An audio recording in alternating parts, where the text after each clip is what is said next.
SADC not involved in Zimbabwe anti-sanction campaign. Kusangana zvekare kwatiri kuita paKulen TV muri yeZimbabwe. Kana uchangosvika panapo iri first time yako, ndakachikumbiriso ugara waziva kuti kusubscribe hatibhadharise mahara. Ukomenta, like, ushare, toramba tichidzoka nemamwe ma-updates nezvimwe zvese zvinenge zvichiitika. Ndine nyaya ndasangana nayo pabepa reAfrica Beautiful Orundi, ndikateregedza ndimbosharewo nefamily yangu yeKulen TV tichimboonesana kuti nyaya iyi zvakamira sei. Handizivawo kuti iri pachokwadi chaipo kana kuti iri pakunyeba, asi since vakomana vachimbobudisa nyaya dzechokwadi dzakawanda, iyi yangonditro yangoita ingori interesting. So since nyaya iyi yaane mazuva 6 days yabudiswa, so ndabva ndati no, since nyaya iyi yagara iripo, regedza timboonesana nevanhu. So pano varanyora vakati SADC resolved on Monday 13, 2023, a week after the SADC extraordinary summit of head of states and government on Zimbabwe in Luanda, Angola, on November 4, to pull out of the Zimbabwe anti-sanctions campaigns, calling for the removal of sanctions imposed on Zimbabwe by the USA from the ZANU-PF government. Human rights abuses and corruption, according to our sources within SADC, say the position of SADC as regards sanctions imposed on Zimbabwe has not yet changed since in November 13, when SADC resolved after the Luanda, Angola SADC summit that the regional bloc would no longer get involved in calling for the removal of sanctions imposed on Zimbabwe. The SIOM report on Zimbabwe elections, which said the Zimbabwe election fell short of the revised SADC guidelines and principles of a democratic election 2021, meant that SADC would suspend their SADC Zimbabwe anti-sanction campaign on October 25 each year until the SIOM report on Zimbabwe election was dealt with. Our sources within SADC say the ZANU-PF government, in its state media, claims SADC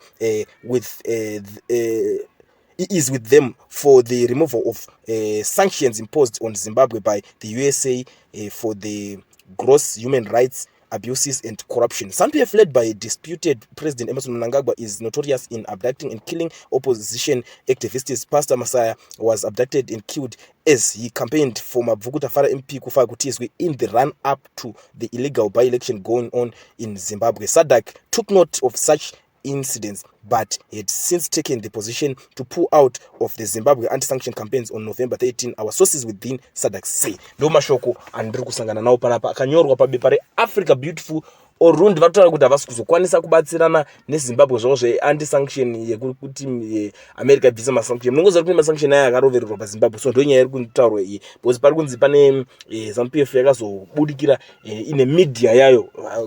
Vakuru venyika kandizoziva kuti media yacho vanenge vakaiwana kupi, anochinzi media yavo, because media iripo tichingoti mamedia green ese mamedia house ese ndeeZimbabwe. So pari kunzi media yanga yakubudikira ichipusha propaganda dzekuti vachange vachibatsirana neSADC kuti vaite kana vari SADC inavo ichabatsirana navo kuita campaign yekuti vabvisirwe masanctions. So panapa veAfrica Beautiful Orundi vari kuzviramba, vari kuti no, SADC haisi kuzoita izvo zvaimo munyaya dzakubatsira Zimbabwe kuti ibviswe pamasanctions. Ndo nyaya ndakakubatira nhasi muri Zimbabwe pachannel yenyu yeKulen TV. Kana uchingotanga kusvika panapa first time yako, ndakangokumbiriso utange nekusubscribe, ucomment, like, ushare.